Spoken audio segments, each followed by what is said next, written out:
everyone. Welcome to the Asian Hustle Network podcast. Today, we have a very special guest with us. His name is Matthew Liu. Matthew is the co founder of Origin Protocol, a blockchain project founded in 2017. Origin's mission is to bring NFTs and DeFi to mainstream audiences. Matthew is a serial entrepreneur and has founded several companies previously.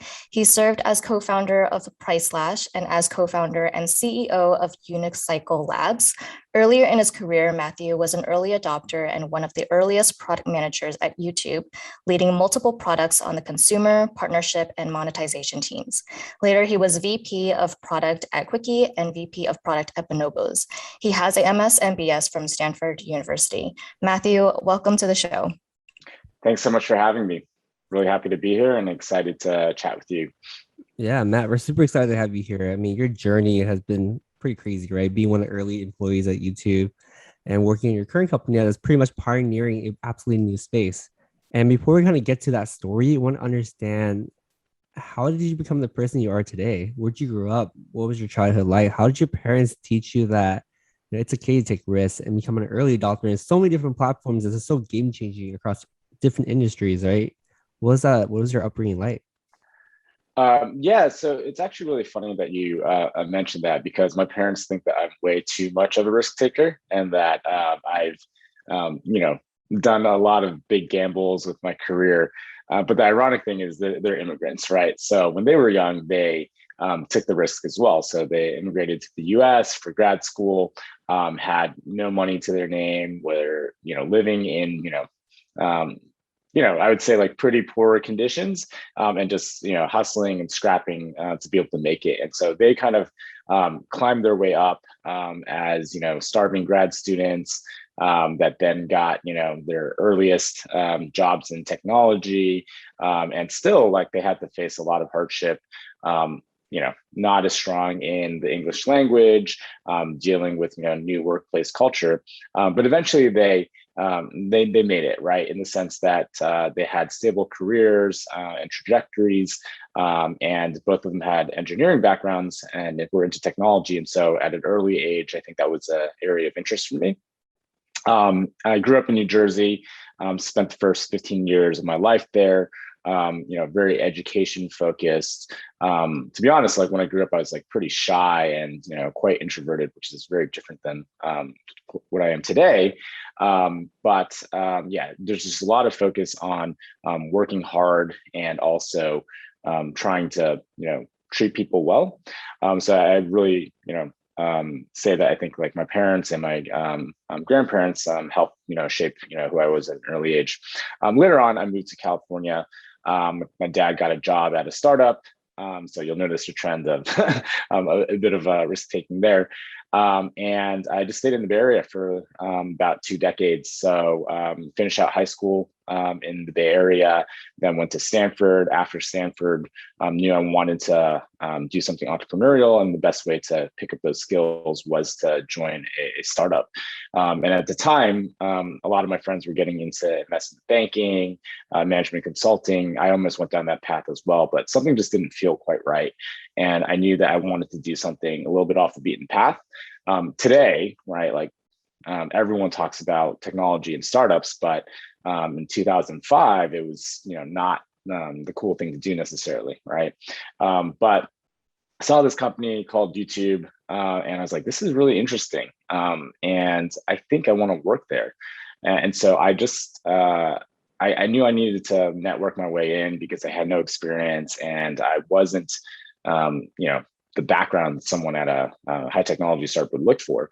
But I was able to get an introduction to the CEO, and then I spent weeks just like harassing them to give me an interview, like literally trying to pound down the door, calling them. Got into the first round of interviews. They thought I was a smart kid, but I had absolutely no experience, and then just kind of ignored me. But I just kept annoying them. At some point, they're like, "Okay, he's really passionate about what we're doing. Why? Let's talk to him again." I guess like hard work and persistence kind of pay off, because eventually I was able to convince them to hire me as basically the youngest employee at the time at YouTube. And I still had no idea what I was doing. It was really scary initial experience. It's like, oh my God, am I going to get fired in the first 2 weeks? Because just everything they were talking about, everything they were working on was just like beyond me, right? But I think those are the best environments when you are not, well equipped or well prepared. That's trial by fire, right? And so you learn very, very quickly. And thankfully, I was able to pick everything up and develop a very strong working relationship with other early YouTubers, several of which are now working with me at Origin. And from there, it was just kind of this organic journey, right? Trying to figure out what's the next step, what is my path to entrepreneurship. There were a couple starts and stops. So it was far from a, glamorous experience, right? Especially in the early days. So after YouTube, I tried to start a company initially, but didn't really quite get off the ground, switched co-founders a couple of times, then went to work for a couple other startups, learned some new skills, and then really decided to go after it again in 2013. So that was, it was almost like 9 years ago. So very early 2013, decided to make the jump and just started grinding it out. And first, like 3.5 years, didn't take a paycheck.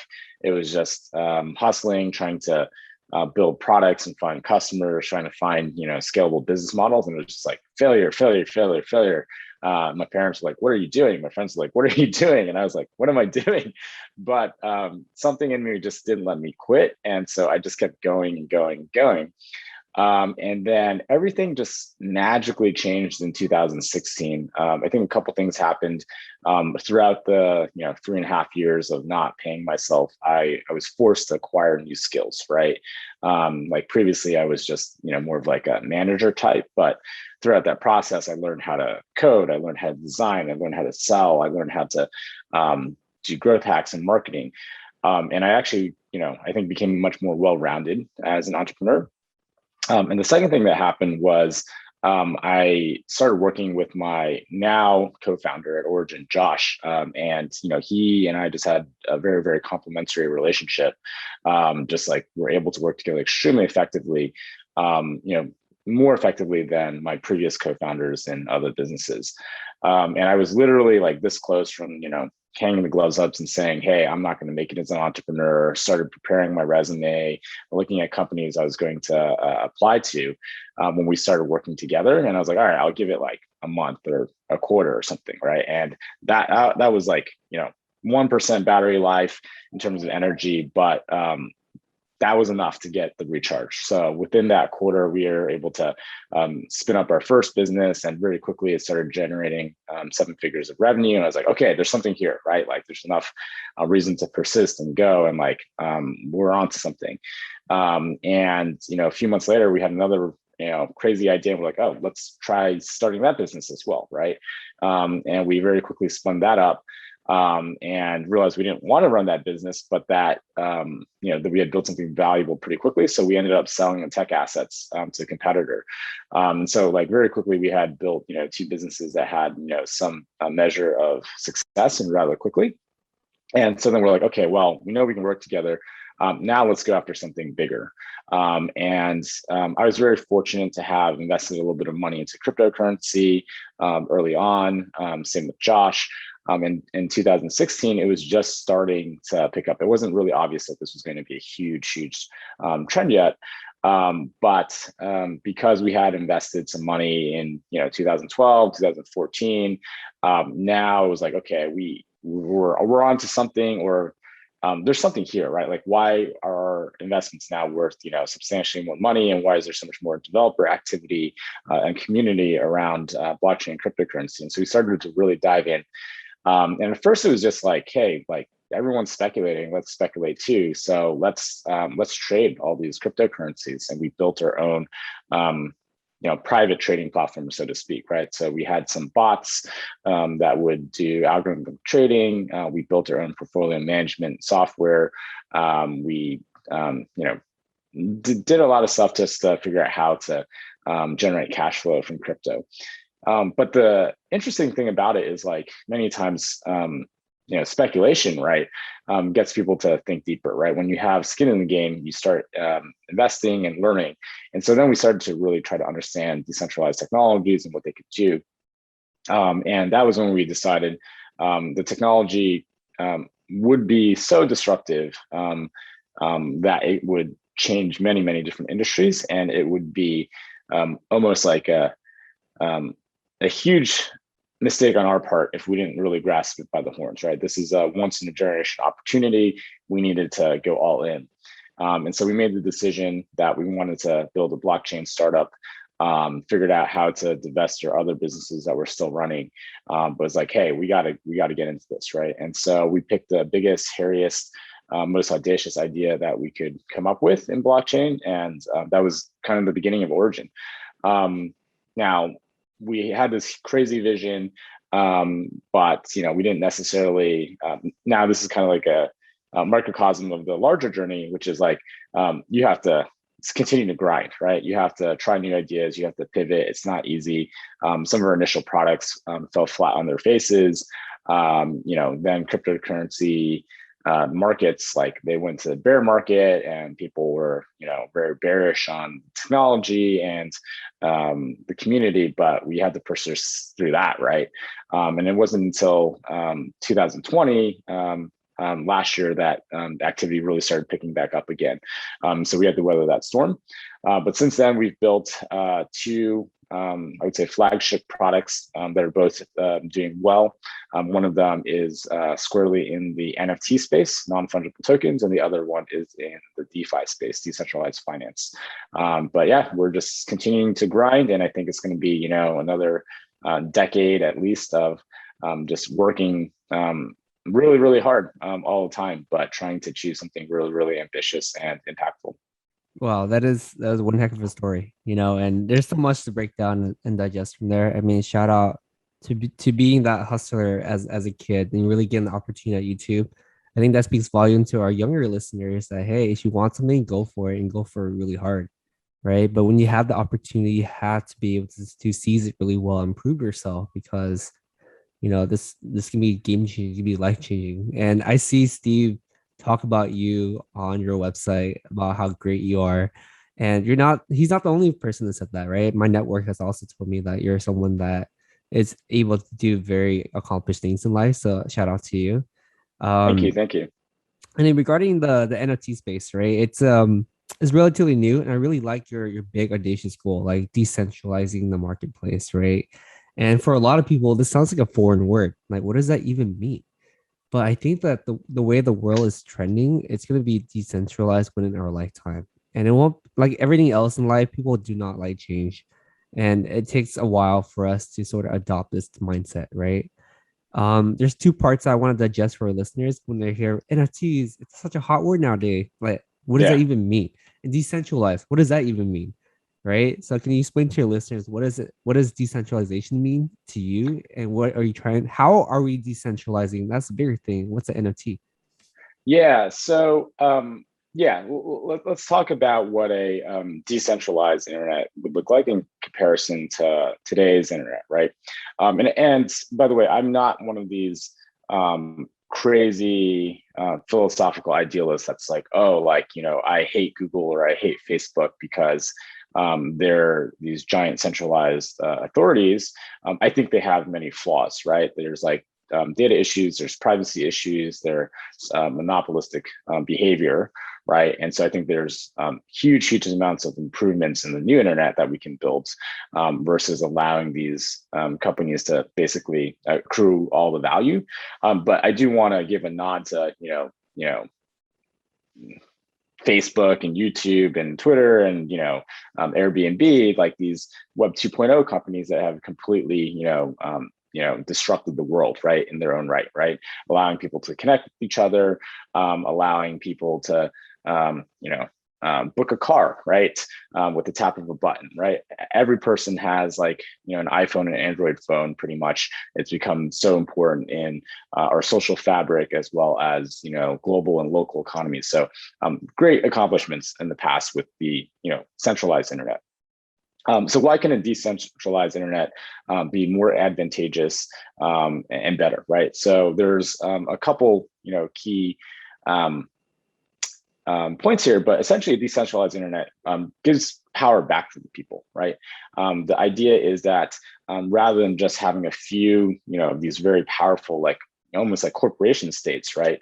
It's the alignment of all different types of ecosystem participants that build this new internet together, right?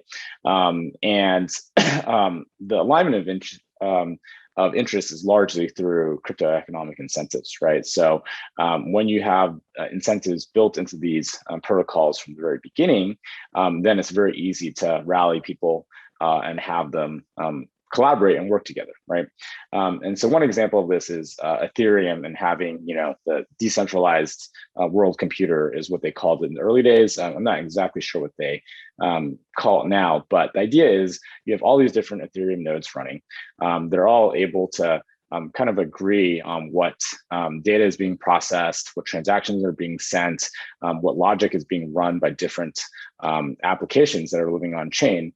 And so it's able to basically create a new operating system for the internet. But it's infinitely more resilient, right? Because all the nodes are running across the world and they're being run by different people, which means it's censorship resistant. It means that it's not going to go down, right? Like it's going to be way, way harder for someone to try to hack Ethereum than even for someone to try to hack, let's say, like Twitter, right, which has been hacked many times, right? The other thing that's really interesting about this decentralized internet is that in many respects, it's permissionless, right? People can participate without having to give up a bunch of their data, at least not the same extent of data that they had to previously. And because these smart contracts are running programs on the blockchain, people can interact with a lot of these programs, again, without the permission of gatekeepers and centralized authorities. So, for example, decentralized finance is super, super interesting. People can make loans, people can borrow again without needing to go through a bank, right? And so when you have this like decentralized internet and there's like a lot loaded up in there, right? It creates just a brand new paradigm to build technology off of.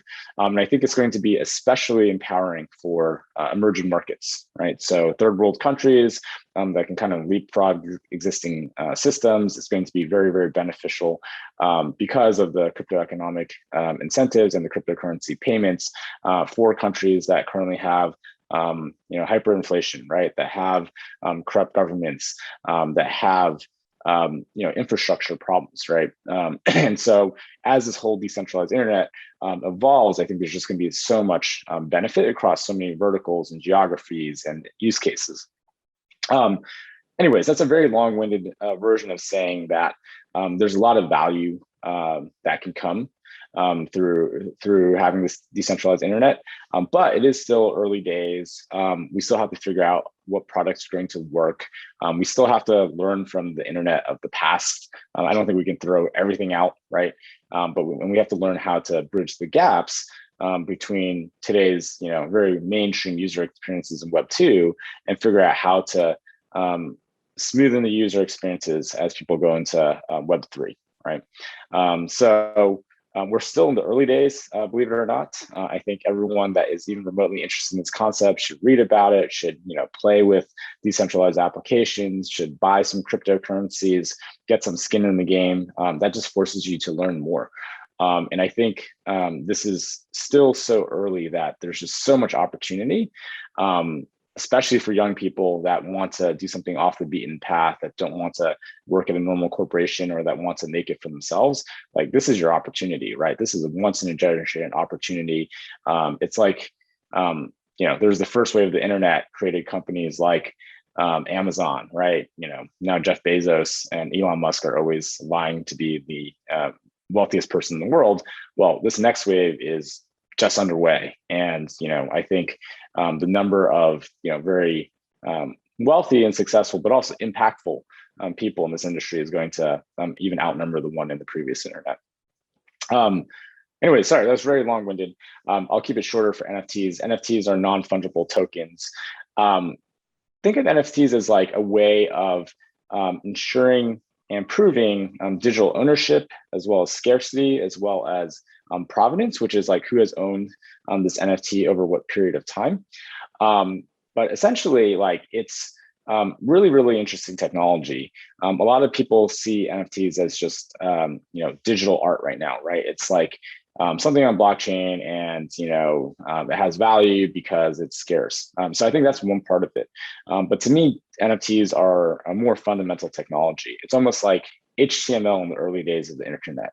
People thought of HTML as like, oh, cool. It's like some random standard that allows people to put up static web pages. That's kind of cool. Who really cares? Who's going to use the internet? Well, because HTML came first, and the rest of the internet, blossomed out of that, right? Then you had more beautiful web pages with CSS, right? Then you had interactive web pages with like JavaScript, and through all that, you had industries like e-commerce be created. You had industries like social networking get created. You had things like blogging and democratization of content and expression, right? And that all kind of spurred out of that. So to me, NFTs is just like a new fundamental technology that allows people to create, again, provably scarce, prove ownership, prove provenance of certain digital assets. But the idea space is so much broader than just what we're seeing today. And I think NFTs are going to disrupt a whole slew of industries, whether it's disrupting something like a StockX, right, that deals with limited edition goods, or potentially a Patreon where people are trying to engage as super fans, or ticketing for sports and events and things like that. Like NFTs have a place in potentially disrupting all these different verticals.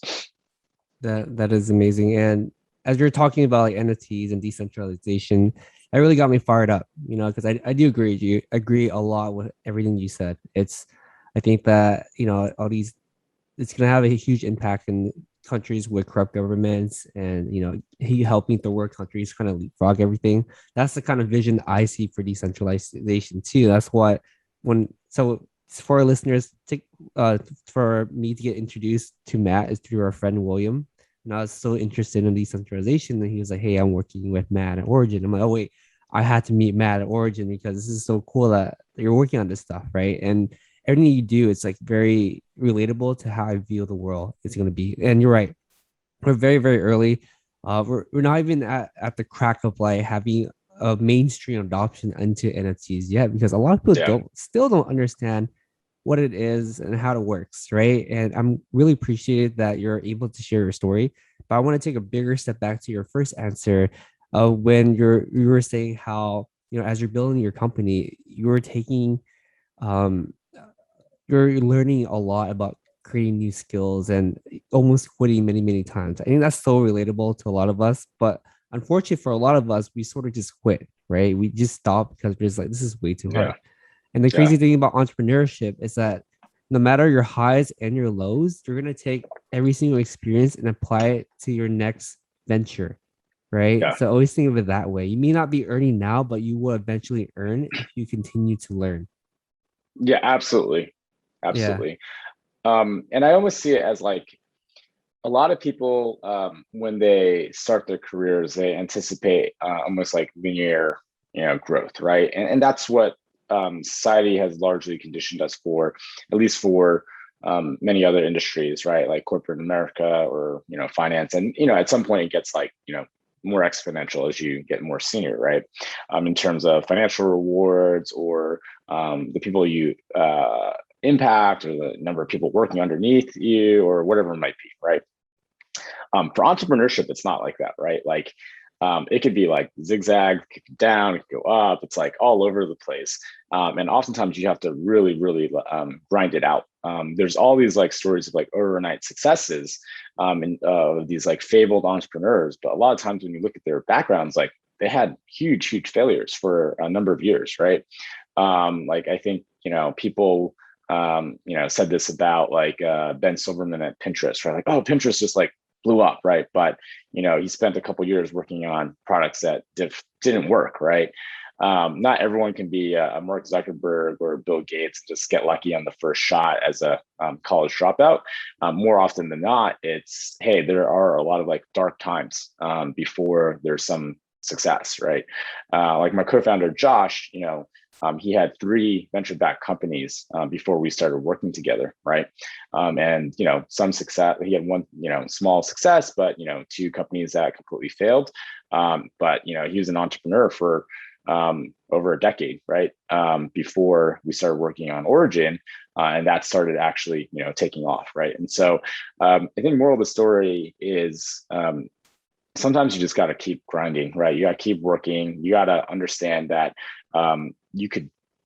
success can just be right around the corner. And if you give up right there, like that is just like the worst thing to do, right? It's like struggling through a marathon and like, you're hurting and like maybe you're injured, but you're on mile 25 and you don't realize that like, you just got like a little bit more than a mile before you get to the finish line.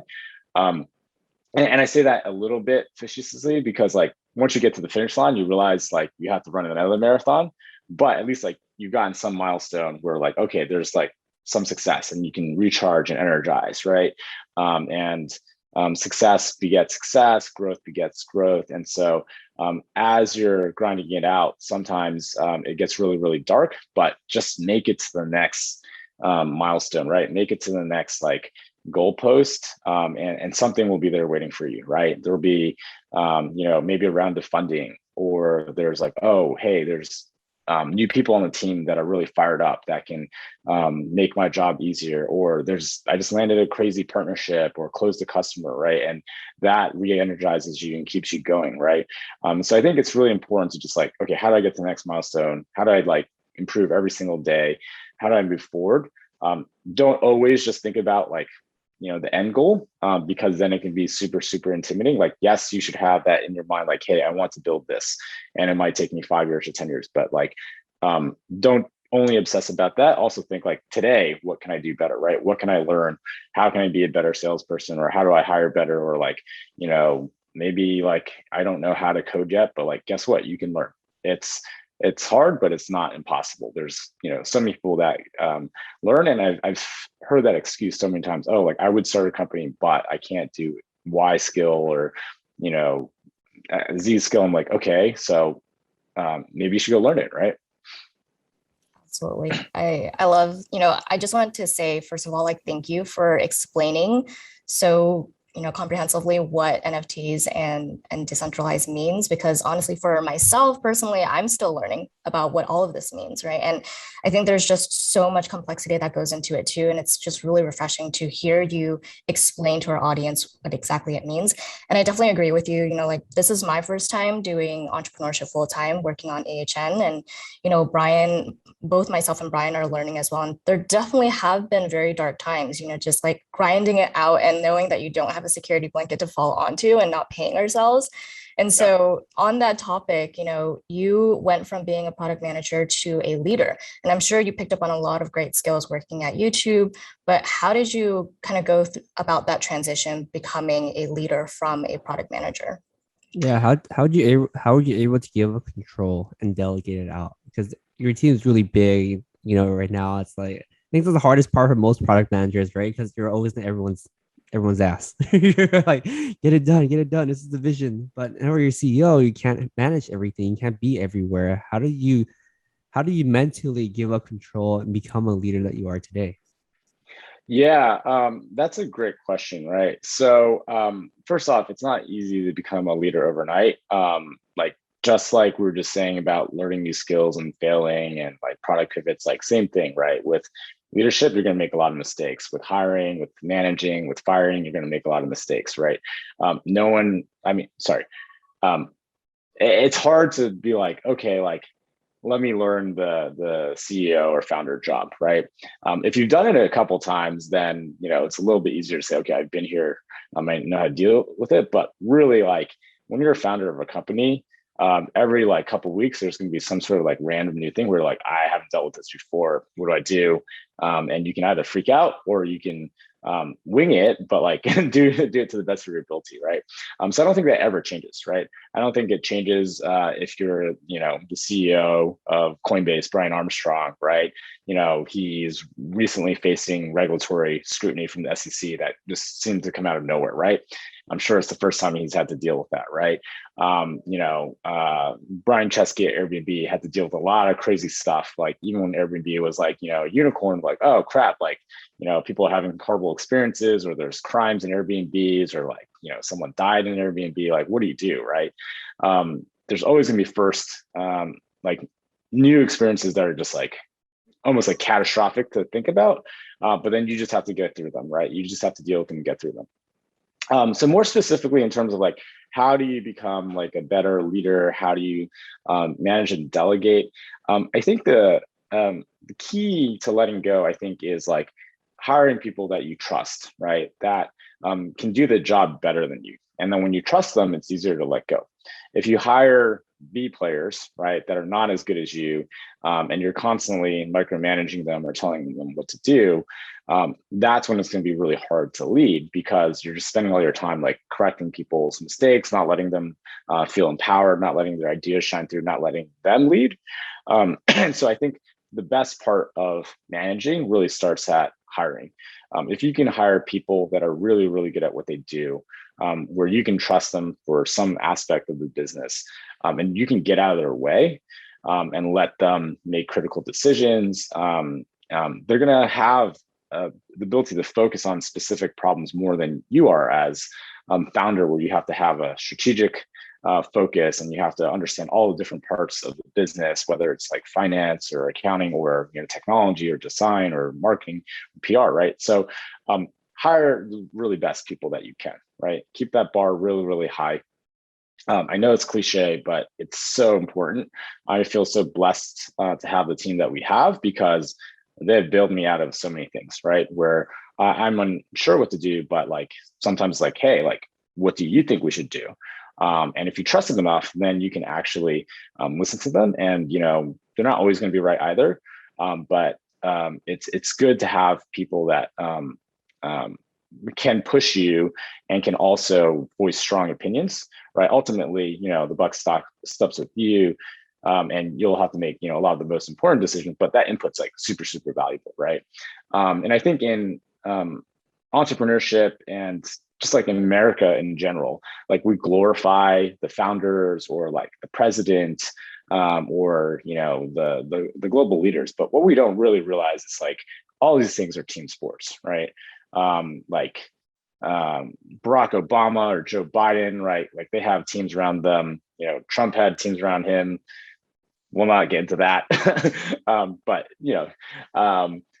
same thing with like Steve Jobs, right? He was seen as this like amazing icon, and he is, right? But he had a huge supporting cast that helped shape his ideas and products. So I think as founders, as people starting businesses, it's really, really important to realize that you might get the most attention, you might be invited to do the podcast, and you have ultimate responsibility, but you should not look at it as an individual sport where you are the leader, right? And people are working underneath you or for you to achieve your vision. That is like the wrong way to lead, right? Instead, you should think of it as like, hey, what is our collective vision, right?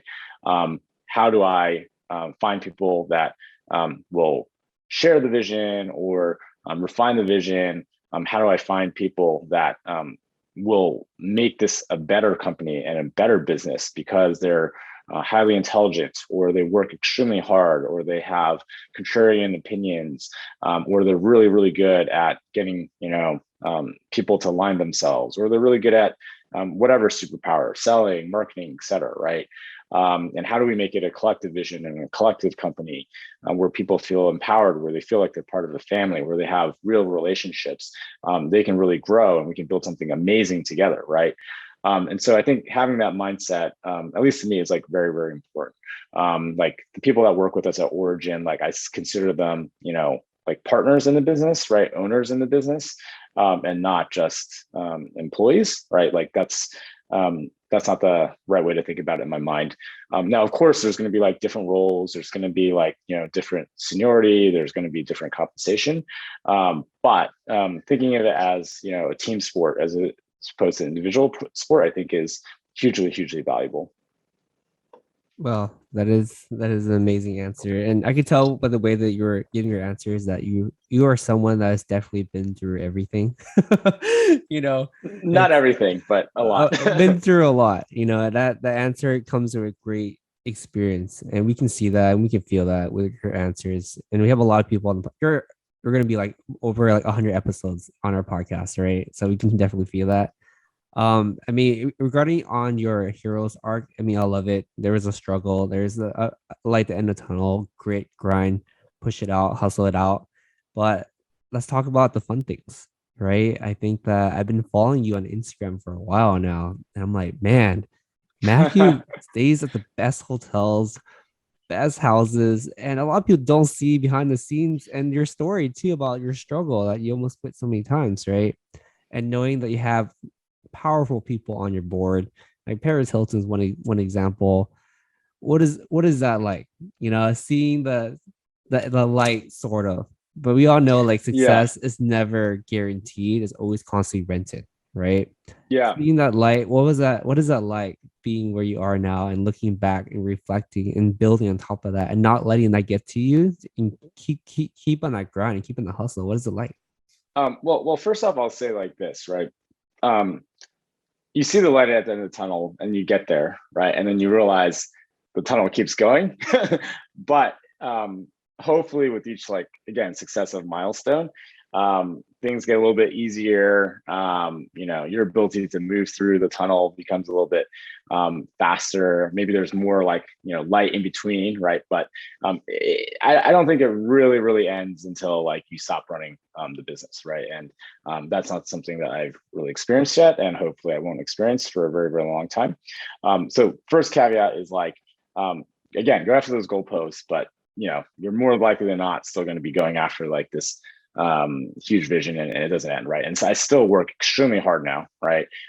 Yes, there are certain like public perceptions of like, oh, like, yes, there are certain people that I know now, right? Because we're doing NFTs and we're working in the creator economy, which means we're working with influencers and celebrities and brands, and a lot of people that have like audiences, and have social sway, or just like a lot of a lot of social clout, right? So it is fun working with these people. It's cool, like meeting EDM DJs that I've listened to, and then realizing that like, hey, they want to have a conversation with me, right? Or understanding more what it's like for a brand or an athlete to think about how to manage their business, right? Because again, like, similar story, right? You look at these people and you're like, oh, like they're famous and I want their life, but you don't really know that they're working their asses off, right? They're hustling too. They've had to go through their hero's journey, and a lot of them went through a lot of failure, right? I was talking to Kashmir, who's a DJ, and he was like, sleeping on his friend's couch right before he made it, right? A lot of like professional athletes, didn't have anything before they made it, right? So I think people only see, again, that overnight success, or like what's happened at the end, but it's very important to remind that these people are also grinding, and they're still grinding today. To stay at the top, you have to work really, really hard. The work really doesn't stop, again, until you retire, right? And even then, these people are so motivated that they'll do something else. So I think it's been really fun interacting with some of these individuals. A lot of them are way smarter, a lot more business savvy than you would think that they are, right? Based on their external personas. But again, I think that's the beauty of it, right? The people that make it in this world are a combination of talented, lucky, but also almost always hardworking, right? At least the people that make it for themselves, right? And so that is something that has just been a common thread as I've been interacting with these, people that previously were not in my like, social circles. And it's actually kind of inspiring, right? Like, it makes me realize that like, this is kind of just like the blueprint. And so I should continue to work hard. I shouldn't be complacent. You should never really think it's done, right? Otherwise, you're gonna fall off whatever it is that you're standing on. But there are some cool perks, right? It's been cool going to certain events, learning the kind of scratching the surface of what it's like for someone to be in entertainment or in sports or in music. And so, yeah, it's cool to have these connections. I look forward to working with more creators in the future, understanding the world on an even deeper level. Yeah, it is fun. No denying that. I love that. I love that. And I'm always looking at your story and your team stories. I'm like, man, this looks so cool. And I know there's a ton of hard work that goes behind that. And everyone has their own journey. And I do appreciate that. After knowing more of your backstory. Yeah. So this Well, is I'll tell you this: it's no fun posting like an Instagram story at like 2 a.m. of your monitor while you're working, right? So the stuff that makes it to Instagram or Facebook or Twitter is usually like a little bit more fun. Of course. I mean, maybe you should post some hardworking stuff. We need to know the real picture, Matt. Yeah, I have to ask this question for real because I know earlier, as you mentioned, you when you're saying when you were growing up, you're quiet, you're a little bit shy, and now look at you, you're networking with A-list celebrities. You have a lot of powerful people surrounded in your daily life. Have you ever faced imposter syndrome at one point where you kind of just looked yourself in the mirror and be like, wow, like what is going on? Like, this is not how I used to be. How did I become this person over time? Right. Oh yeah, absolutely. It's not have you ever, it's like how often do you face it, right?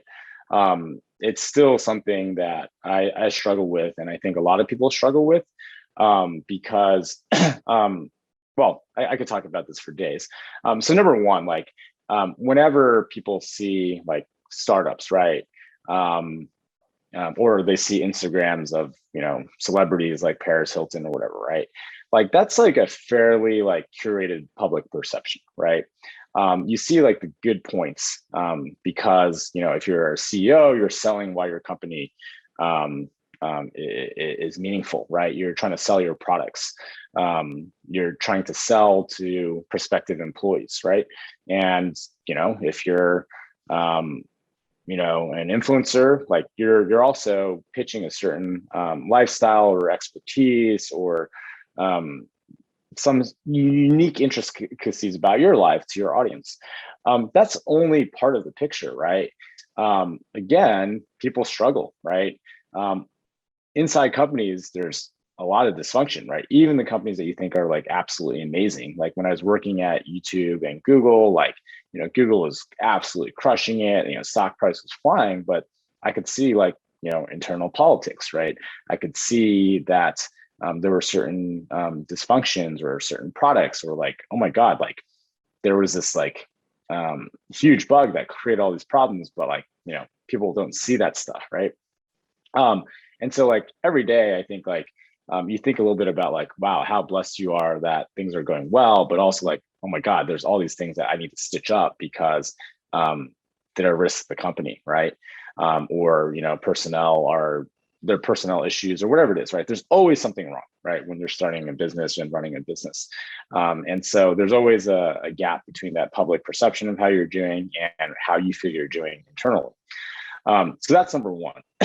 Number two, I think like more personally, like the entrepreneurial journey, as well as life in general, means that people change, they evolve, they grow.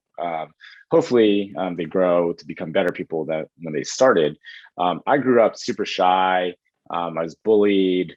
Didn't really know how to talk to people. Was just like buried in my books. And at some point, it was actually a very conscious effort, right? I was like, okay, how do I actually learn to communicate better with people, as weird as that sounds? And so it's like, okay, I wanted to learn how to do public speaking. I wanted to learn how to understand body language and perceive how people are feeling so that I could actually then have more empathy towards them and be able to be able to build rapport faster, right? And these are things that I actually bought books on and studied, right? Like I bought a book written by like some FBI negotiator on body language, and I took like public speaking classes, and I took psychology classes and talked to people that were really good people. Sorry, that sounds weird. Good at relating to other people, and tried to understand like how do you be like a better manager? How do you become a better leader? Like how do you become even just like a better like son or like family member or whatever, right? These are all things that you can work on, and so I made it a conscious part to see like how I could improve, right? And there's still a lot of room for growth, right? Like I don't have perfect relationships by any means. There's times where like I lose my temper or I get frustrated with people, and like it's I regret it afterwards. There's times where I make bad leadership decisions.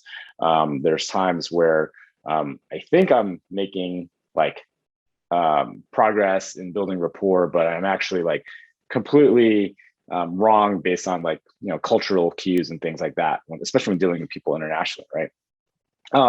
And so it's a growth process, but do I think that like I'm an imposter? Not really, but do I feel like there are times where I'm uncomfortable or like not sure of how to deal with situations, or people give me more credit than I'm due? Absolutely, like every day, right? And I think it's good and bad, right? It's good in the sense that it helps keep you a bit humble. It helps you look at your areas of weakness and make sure that you don't get too arrogant and you're constantly trying to improve.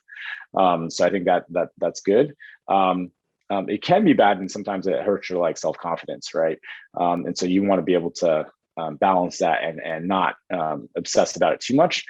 Again, like a lot of decisions, a lot of things in entrepreneurship, you don't actually really know until you do it. And like I said, sometimes you just have to take your best guess and you have to wing it, and you have to wing it with confidence and just go after it, right? And you're going to make a lot of mistakes, but it's better to make fast mistakes and then come out of them as opposed to like be afraid to swing the bat. I love that. I love that you took the initiative to actually teach yourself how to, have better emotional intelligence and to learn body language and to do public speaking, because honestly, a big part of becoming a really good leader is human connection, right? You're talking to so many people on a daily basis, and you have to connect with people who are interested in your business or interested in your product. And human connection is like the biggest thing. And I love that you just kind of like went for it and said to yourself, I have to learn these few things, because there's so many people who, they're, I would say like book smart, but they don't have that, emotional intelligence. And that's a big part that's missing. So yeah, I thought that was so super inspirational. Thank you. I thought that was inspirational too. And it's really relatable. In college, I don't know if I should say this in the podcast, but I'm usually labeled as someone very socially awkward. And it's the same thing. It's breaking out your shell, right? Be able to talk to people, connect, because as Maggie said before, a big part of entrepreneurship is ironically like having strong EQ, right? Emotional intelligence. I would almost say that's more important than IQ in business, to be able to connect, to understand, and sell your product. And you got a long way. Like if you honestly told me that you had trouble connecting with people and speaking and share your thoughts, I'd be like, Matt, you're full of shit. but you're so good at explaining things really well and connecting with people on a really deep basis. And I'm really happy that we had you on the podcast finally, and being able to share your story, and educating our community a lot more about the blockchain community. There's a lot of misinformation right now, and there's a lot of just early adopter mindset that's not quite there yet. Yeah. And I guess like the final question I want to ask you in the podcast is, I know that you always had an early adopter mindset, right? So what kind of advice do you have for all of us to sort of have that adventurous side and having that early adopter mindset and trying out new things and keeping an open mind? Because let's be honest, man, with the Asian community, it's so hard for us to be open-minded. We're so set in our own ways. Just talking to our parents is one example of that, right? You're like, Dad, this is a different way you do it. He's like, no, I've been doing this for 30 years. Like, right. Yeah. So how do you, what kind of advice do you have for the Asian community, not just the Asian community, but all of us, to really have that early adopter mindset to try new things? Yeah. So I think there's a couple parts of it. One thing is just like learn to say yes more often, right? There's always a reason to say no. So like um, it's way easier to say, okay, like the picture's not perfect, right? Something's out of place, so I'm going to say no to this opportunity, right? Whether it's like investing a little bit of money in a seed startup, or um, should I, network with this person, or do I want to learn about this new area, but it seems like immature, like, oh, it's never going to work, right? And so like 99% of the people are conditioned to be like, okay, it won't work for this reason, and that reason. And you talk yourself out of everything, right? That's how you, by the way, you talk yourself out of making probably the best angel investments. That's how you talk yourself out of starting a business. That's potentially how you talk yourself out of, committing to a life partner that could change your world, right? That's probably how you talk yourself out of traveling all over the world to, more remote or dangerous or whatever areas, right? And so I think a lot of times you have to teach yourself to say yes, right? And remember that when you're saying yes, it's not necessarily a huge commitment, right? It's not like you're signing your life away, right? You can say yes and experiment and get some data to see if that yes was a good decision or a bad decision.